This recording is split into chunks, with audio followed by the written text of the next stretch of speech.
بسم اللہ الرحمن الرحیم۔ السلام علیکم ورحمۃ اللہ وبرکاتہ۔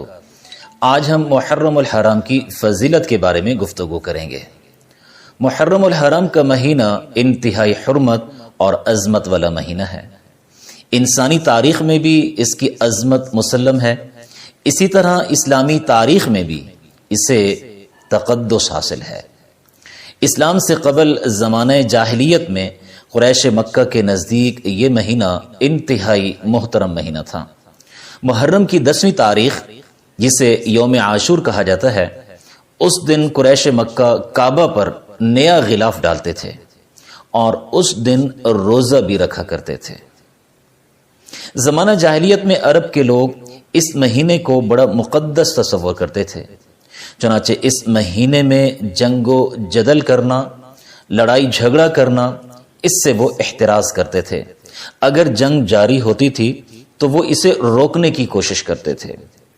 اگر جنگ کسی وجہ سے نہ روک سکتے یا انہیں اجتماعی سطح پر کوئی مفاد لاحق ہو جاتا تو وہ کم از کم اس مہینے کی حرمت کا پاس اس طرح کرتے کہ مہینوں کی ترتیب کو بدل دیتے تھے اور محرم کے مہینے کو کسی دوسرے مہینے کے ساتھ تبدیل کر دیتے تھے۔ یہ دراصل فطرت کے خلاف ایک عمل تھا، لیکن آپ صلی اللہ علیہ وسلم نے حجۃ الوداع کے موقع پر اس غیر فطری ترتیب کو درست کر دیا اور سال کے 12 مہینوں کی تعداد کو اپنی جگہ پر برقرار رکھا اور محرم اور دیگر مہینوں کو اپنے اپنے مقام پر رکھ کر فرمایا، ان الزمان قد استدار کہیئتہ یوم خلق السماوات والارض، یعنی آج زمانہ اپنی اصلی شکل و صورت پر لوٹ آیا ہے۔ یہ فرما کر آپ صلی اللہ علیہ وسلم نے زمانہ جاہلیت کی رسم کا خاتمہ فرما دیا۔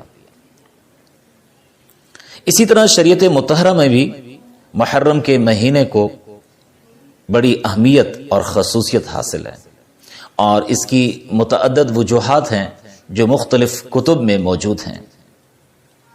ایک وجہ اس مہینے کی حرمت اور عظمت کی یہ ہے کہ احادیث و روایات میں اس ماہ کی فضیلت وارد ہوئی ہے۔ چنانچہ حضرت علی رضی اللہ تعالی عنہ سے کسی نے پوچھا کہ ماہ رمضان المبارک کے بعد کون سے مہینے میں روزے رکھے جائیں، یعنی کس مہینے کے روزے رمضان المبارک کے مہینے کے بعد زیادہ فضیلت رکھتے ہیں؟ تو حضرت علی رضی اللہ تعالیٰ نے جواب فرمایا کہ یہی سوال ایک دفعہ ایک شخص نے نبی اکرم صلی اللہ علیہ وسلم سے بھی پوچھا تھا اور میں خود بنفس نفیس اس وقت آپ صلی اللہ علیہ وسلم کے پاس بیٹھا ہوا تھا۔ تو آپ صلی اللہ علیہ وسلم نے جواب دیا، ان کنت صائما بعد شہر رمضان فصم المحرم فإنه شہر اللہ فیہ یوم تاب اللہ علی قوم ویتوب فیہ علی قوم آخرین۔ یہ ترمذی کی حدیث ہے۔ آپ صلی اللہ علیہ وسلم نے فرمایا کہ اگر تم رمضان المبارک کے بعد کسی دوسرے مہینے میں روزے رکھنا چاہتے ہو تو پھر ماہ محرم کا انتخاب کرو، کیونکہ اس کی فضیلت یہ ہے کہ یہ اللہ کی خاص رحمت کا مہینہ ہے۔ اور آپ صلی اللہ علیہ وسلم نے اس بات کو یوں تعبیر فرمایا، فَإِنَّهُ شَهْرُ اللَّهِ، یعنی محرم الحرام کا مہینہ اللہ کا مہینہ ہے، یعنی اللہ کی خاص رحمتوں کا مہینہ ہے۔ پھر آپ نے فرمایا کہ اس میں ایک ایسا دن ہے جس میں اللہ تعالیٰ نے ایک قوم کی توبہ قبول فرمائی۔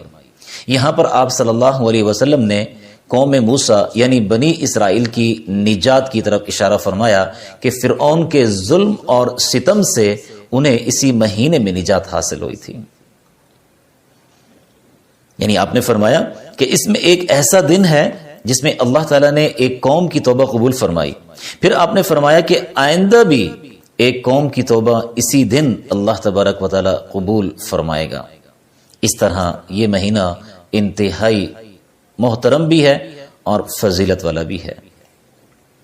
اسی طرح حضرت ابو ہریرہ رضی اللہ تعالیٰ عنہ سے روایت ہے کہ آپ صلی اللہ علیہ وسلم نے ارشاد فرمایا، یعنی رمضان کے بعد سب سے افضل روزہ محرم کا روزہ ہے۔ یہ بھی ایک حدیث ہے جو کہ ترمذی میں روایت کی گئی ہے۔ اور محرم الحرام کی حرمت اور اس کی عظمت کی دوسری وجہ یہ ہے کہ اس ماہ کو احادیث میں اور روایات میں شہر اللہ قرار دیا گیا ہے، یعنی اللہ کی خاص رحمتوں کا مہینہ قرار دیا گیا ہے، یعنی یہ اللہ تعالیٰ کا منتخب کردہ مہینہ ہے۔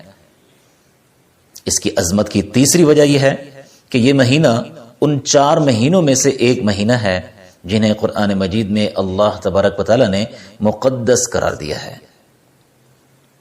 سورہ توبہ آیت نمبر 36 میں اللہ تعالیٰ کا ارشاد ہے، ان عدت الشہور عند اللہ 12 شہرا فی کتاب اللہ یوم خلق السماوات والارض منها 4 حرم ذالک الدین القیم فلا تظلموا فیہن انفسکم، یعنی بے شک اللہ تعالیٰ کے نزدیک مہینوں کی تعداد 12 ہے، یعنی مہینوں کی تعداد کا 12 ہونا یہ ایک فطری عمل ہے اور اللہ تبارک و تعالیٰ کی تخلیق کے عین مطابق ہے، اور یہ بات اللہ تعالیٰ کی کتاب میں درج ہے، اور آسمانوں اور زمین کی تخلیق اور پیدائش کے وقت سے ہی فطری طور پر یہ تعداد اپنی خاص ترتیب کے ساتھ چلتی آ رہی ہے۔ اور ان 12 مہینوں میں سے 4 ماہ کو اللہ نے حرمت والا قرار دیا ہے اور ان کے ادب و احترام کو قائم کرنے کو درست راستہ اور صحیح روش قرار دیا ہے۔ پھر یہ اللہ تعالیٰ نے حکم دیا ہے فَلَا تَظْلِمُوا فِيهِنَّ أَنفُسَكُمْ، اس مہینے کی حرمت یہ ہے کہ تم ان میں ظلم و ستم اور گناہ و معاصی سے اپنے آپ کو محفوظ رکھو۔ یہ تو وہ عظمت ہے جو اللہ تبارک و تعالیٰ نے ماہ محرم کے حوالے سے قرآن مجید میں بیان فرمائی۔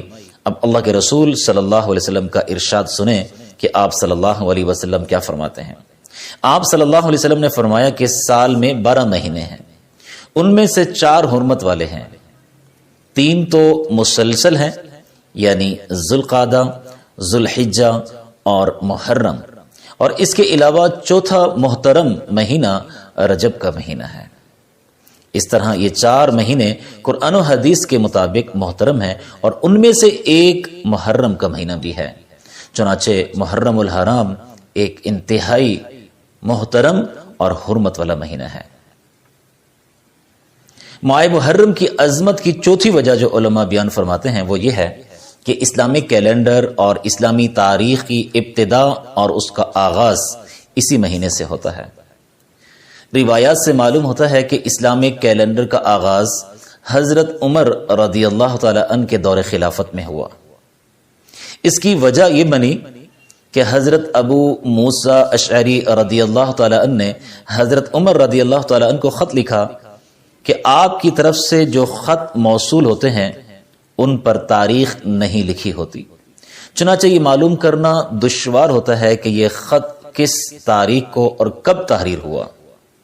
اس پر حضرت عمر رضی اللہ تعالیٰ عنہ نے مشاورتی کونسل کو بلایا اور ان کے سامنے یہ بات رکھی۔ چنانچہ بعض حضرات نے مشورہ دیا کہ نبوت کے سال سے اسلامی تاریخ کو لکھنا شروع کیا جائے، یعنی جس سال آپ صلی اللہ علیہ وسلم کو اللہ کا نبی منتخب کیا گیا اور آپ پر قرآن مجید کے نزول کا آغاز ہوا، اس سال سے اسلامی تاریخ لکھنا شروع کی جائے۔ اور بعض نے واقعہ ہجرت کا مشورہ دیا، اور بعض کی رائے یہ تھی کہ وفات رسول، اسلامی تاریخ میں وفات رسول کا سال انتہائی اہم سال ہے، چنانچہ اسلامی تاریخ کا آغاز اس وقت سے اور اس سال سے کیا جائے۔ مگر اتفاقی اور اجماعی فیصلہ یہ طے پایا کہ اسلامی تاریخ اور اسلامی کیلنڈر کا آغاز واقعہ ہجرت سے کی جائے، کیونکہ ہجرت کا واقعہ اسلامی تاریخ میں ایک ٹرننگ پوائنٹ ہے اور اسلامی تاریخ کی بڑی تبدیلی کا ٹائم ہے۔ اس سے پہلے مسلمانوں پر ظلم و ستم ہوتا رہا، اور اس کے بعد مسلمان ایک امن کی جگہ پر پہنچ گئے اور ایک امن کا وقت ان کو حاصل ہوا۔